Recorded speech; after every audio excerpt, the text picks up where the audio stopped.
Hey guys! Hey travelers! Welcome back to my channel. It's me again, Jude. And for today's video, pag-uusapan natin yung rebooking options ni CebuPacific. Yesterday, I got an email that the flight of my client was cancelled. So, I informed her immediately after I read the email.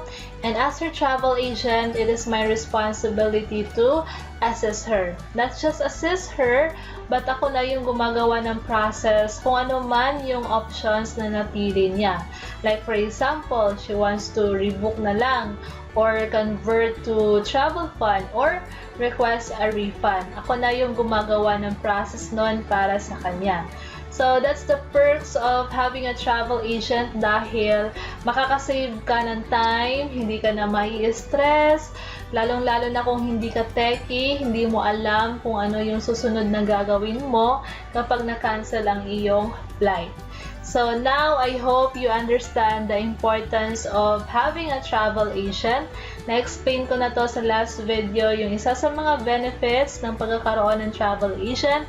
At yun nga, meron kang free customer support. Lahat ng mga questions mo, ng mga pangamba mo, ay sasagutin niya ni travel agent. I-assist ka ng maayos, lalong-lalo na kung first-time flyer ka, for sure, may mga katanungan ka. At nandyan palagi si travel agent na aalalay at a-assist sa'yo. Alam mo kasi na kaming mga travel agent, we have connections to other travel agents. We have customer support from the main company, from the supplier. So, agad-agad masasagot namin kung ano man yung mga katanungan mo. Kung ayaw niyong ma-stress, hanap kayo ng legit travel agent or contact me para ako na mismo yung mag-book ng mga ticket ninyo at ako na yung bahala sa mga ticket ninyo, and I will make sure na ma-assist ko kayo ng maayos hanggang sa makakarating kayo sa iyong destination.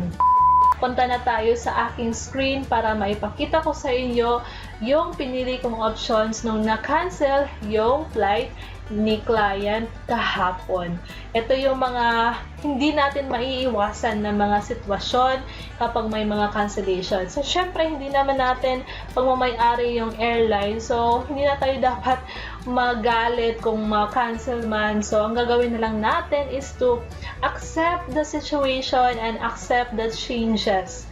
Okay? Or kung hindi mo ma-accept yung changes, choose other date na convenient para sa'yo. Okay, so punta na tayo sa aking screen para maipakita ko sa inyo.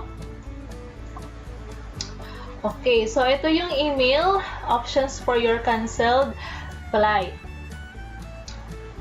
Okay, we're sorry to inform you that your flight to Cebu under booking reference number is canceled. Okay, so here are flexible options to help you manage your canceled flight. Select your preferred options below. Okay, rebook your flight to another date within 60 days from your original flight date. Seats are subject to availability. So, rebook flight. Store the value of your fare in a travel fund which can be used to pay for CebuPacific. This is valid for 2 years. So, click convert to travel fund or request for refund. Kung ano man yung mapili mo dyan, i-click mo lang yung mga buttons under na yan. So, napili ko ay rebook flight.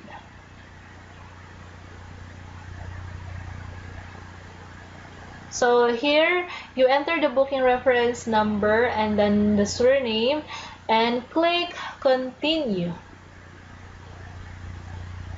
And dito ka mapupunta sa page like this.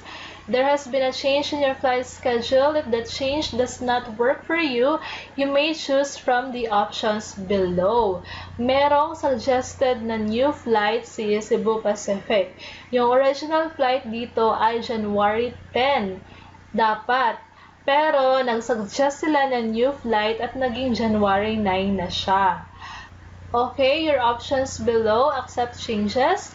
We're glad that our suggested new flights suit you well. Just click the button below to confirm your new flight details.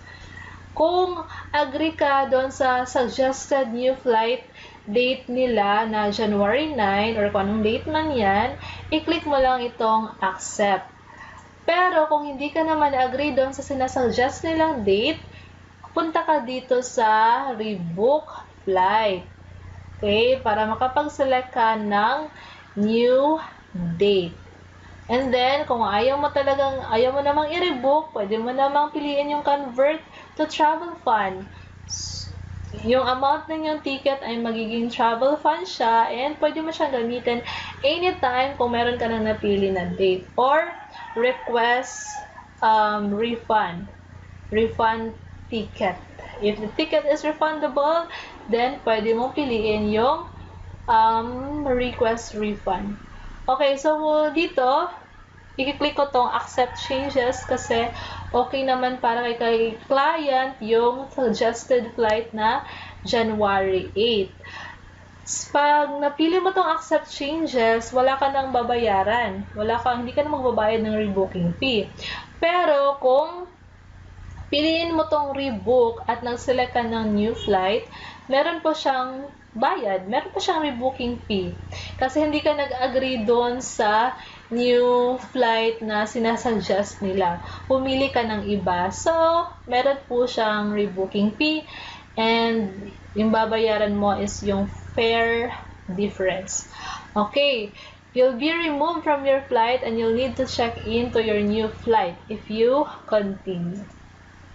Okay, so kung nakapag-check-in ka na, and then, meron na cancel siya, kailangan mo mag-check-in ulit. Check-in online. Okay, just click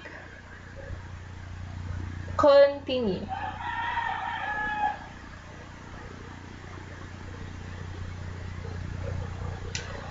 Oh, sorry, this booking is not allowed to be managed. Please contact our customer care.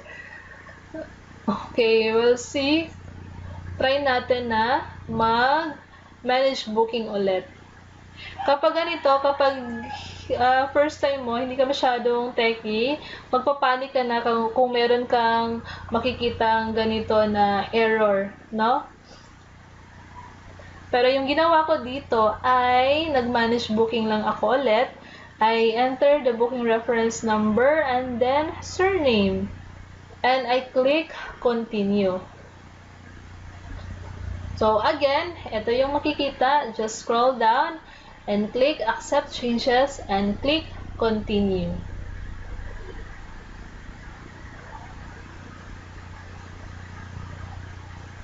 Oh, so it's successful. So accept flight changes.